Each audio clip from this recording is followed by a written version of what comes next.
You're watching Moments with Jill Walker.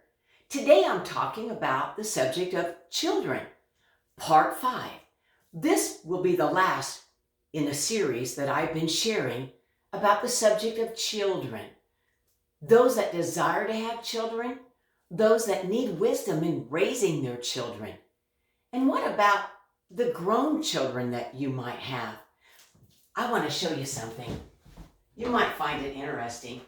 I have some clothes that I have over the years saved.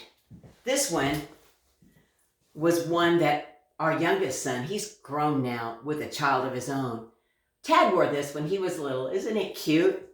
Going down memory lane. And Hadassah wore these clothes.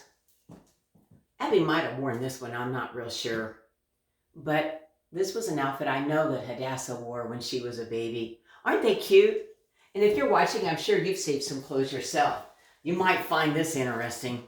Back in the 50s, right? This was a coat that I wore when I was only about 18 months to 2 years old. And I let Abby wear it and Hadassah wear it as well. It's something kind of special to me. It's even lined too.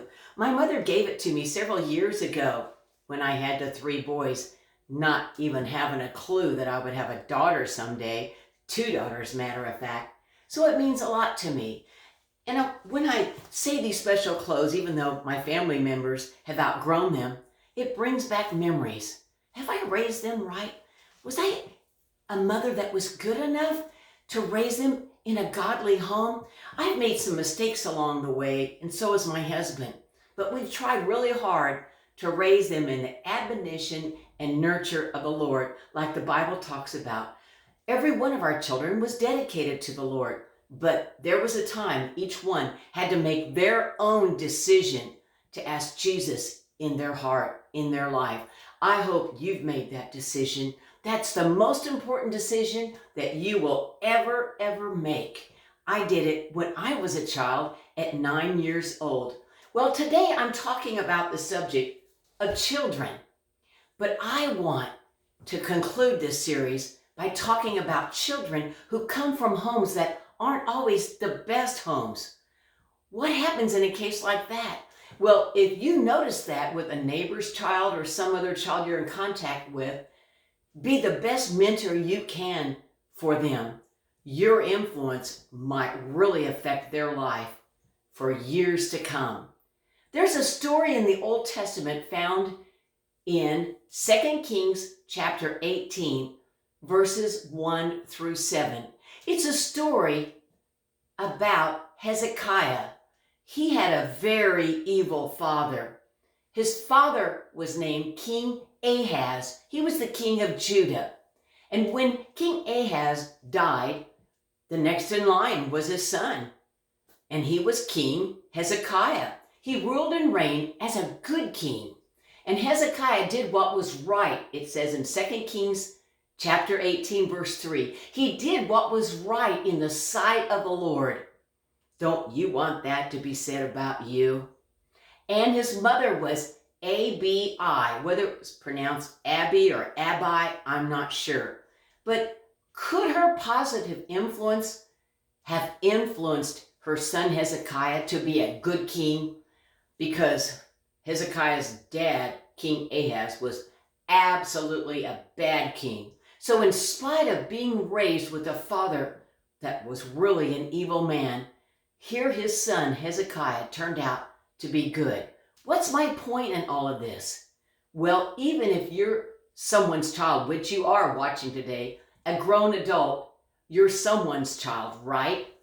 No matter, regardless of what home you have come out of, the Bible still tells us to honor our father and mother in Deuteronomy chapter 5 and also in Exodus chapter 20. In both of those books and chapters, it's about the 10 Commandments, and it says, honor thy father and thy mother, as the Lord thy God hath commanded thee, that thy days may be prolonged, and that it may go well with thee in the land which the Lord thy God giveth thee. Here's what I'm saying. Even if your father or your mother have not been the best influences in your life, you can rise above the past. You can honor that they gave you life.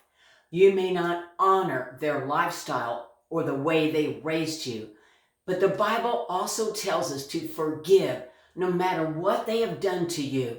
You need to forgive them just like God has forgiven you. And at least you can think of one thing to thank God for about your parents, even if they were not people that lived for Jesus. They gave you life. And then cling to God with all your heart. There's a verse in Psalms, I don't have it recorded to have it memorized for you, but it says, even when my father and mother forsake me, the Lord will lift me up.